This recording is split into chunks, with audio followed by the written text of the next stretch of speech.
CMR shopping mall Dasara ధమాకా offers అద్భుతమైన offers తో పాటు అబ్బురుపరిచే స్పాట్ గిఫ్ట్స్.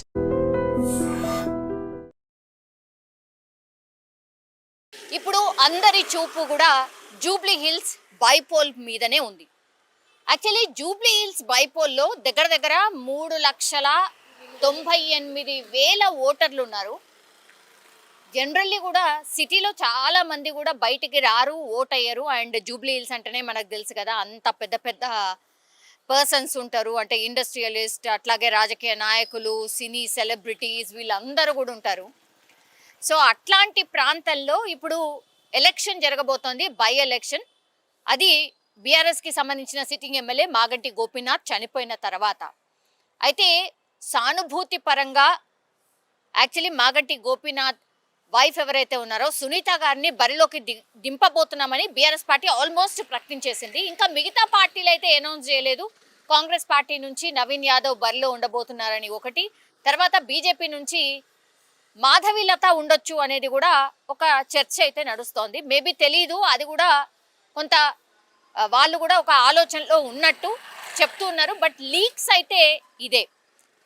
సో ఇటువైపు చూస్తేనేమో బీఆర్ఎస్ సిట్టింగ్ సీట్ చాలా బలంగా ఉంది హైదరాబాద్లో బీఆర్ఎస్. అది ఎవరు కూడా కాదనలేని సత్యం. బికాజ్ హైదరాబాద్లో దగ్గర కోర్ హైదరాబాద్లో 16 స్థానాల్ని దక్కించుకుంది బీఆర్ఎస్ పార్టీ. అండ్ ఆ తర్వాత కాంగ్రెస్ పార్టీ వీకెన్గా ఉంది అనేది మనం గత సార్వత్రిక ఎన్నికల్లోనే మనం చూసాం. కాబట్టి ఇప్పుడు పరిస్థితులు మారిపోయాయి. అట్లాగే అధికార పార్టీ కాబట్టి గెలిచే ప్రయత్నం ఒకటి చేస్తుంది. క్యాండిడేట్ కూడా వెరీ ఇంపార్టెంట్ కాబట్టి నవీన్ యాదవ్ అక్కడ స్థానికంగా ఉన్నటువంటి నాయకుడు. అట్లాగే ఎప్పటి నుంచో కూడా జూబ్లీ హిల్స్ నుంచి పోటీలో ఉన్నారు. గతంలో ఎంఐఎం ఉండే, ఆ తర్వాత ఇండిపెండెంట్గా కూడా ఆయన పోటీ చేసిండు. కాబట్టి జూబ్లీ హిల్స్ ఆయన అడ్డా అనేటువంటిది కూడా ఎప్పటి నుంచో చెప్తున్నటువంటి మాట. ఇప్పుడు కాంగ్రెస్ పార్టీ ఆయన వైపు మొగ్గు చూపుతుంది ఒకటి.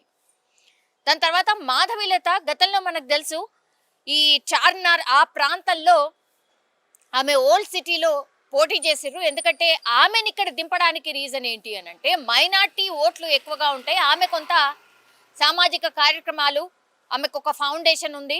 సో ముస్లిమా హిందూవా చూడకుండా ఆమె చాలా మందికి హెల్ప్ చేస్తుంది అనేది ఆమె మీద ఉన్నటువంటిది ఒక పాజిటివ్ ఉంది. కాబట్టి ఆమెను ఇక్కడ బరిలోకి దింపబోతున్నారు. ఎందుకంటే ఆమె ఒక చరిష్మా గల నాయకురాలు అనేటువంటిది ప్రొజెక్ట్ చేసుకునే ప్రయత్నం బీజేపీ చెయ్యబోతున్నట్టు కూడా ఒకటి చర్చ నడుస్తోంది. అది కాకుండా ఇంకో 2 కొత్త పేర్లు వినిపిస్తున్నాయి. ఎవరి పేర్లు అంటే ఇప్పుడు తెలంగాణ జాగృతి, అంటే బీఆర్ఎస్ పార్టీలో ఉంటూ కేసీఆర్ బిడ్డ, ఆమెను సస్పెండ్ చేసిన తర్వాత తెలంగాణ జాగృతి అంటూ ఆమె సొంతంగా కార్యక్రమాలు చేస్తోంది. కాబట్టి ఆమె ఇక్కడ బరిలోకి దిగబోతున్నారు. ఈ ఉప ఎన్నికల్లో కవిత పోటీలో ఉంటుంది అనేది కూడా పెద్ద ఎత్తున ఒక ప్రచారం అయితే జరుగుతోంది. ఇంకో భారీ ట్విస్ట్ ఏంటంటే రేపు బీసీల కోసం బీసీ నినాదంతో ముందుకొస్తున్నటువంటి ఒక కొత్త పార్టీ ఆవిర్భవించబోతోంది రేపు. సో బీసీల యొక్క పార్టీ తీన్మార్ మల్లన్న రేపు పార్టీ అనౌన్స్ చేయబోతున్నాడు. ఆ పార్టీ వేదికగానే రేపు ఈ పార్టీ అనౌన్స్మెంటే కాకుండా జూబ్లీ హిల్స్ ఎన్నికల బరిలో తీన్మార్ మల్లన్న ఉండబోతున్నట్టుగా కూడా ఇప్పుడు పెద్ద ఎత్తున ప్రచారం అయితే జరుగుతోంది. అట్లాగే ఆయన కూడా చాలా సందర్భాల్లో ఈ మధ్య కాలంలో జూబ్లీ హిల్స్ మా అడ్డా, ఎందుకంటే ఇక్కడ బీసీలకు సంబంధించిన ఓటర్స్ దగ్గర 1,25,000 మంది ఉన్నారు. అట్లాగే మైనార్టీ ఓట్లు అంటే క్రిస్టియన్ అట్లాగే ముస్లిం ఓట్లు కలిపి 1,50,000 మంది ఉన్నారు. అంటే మేమిద్దరం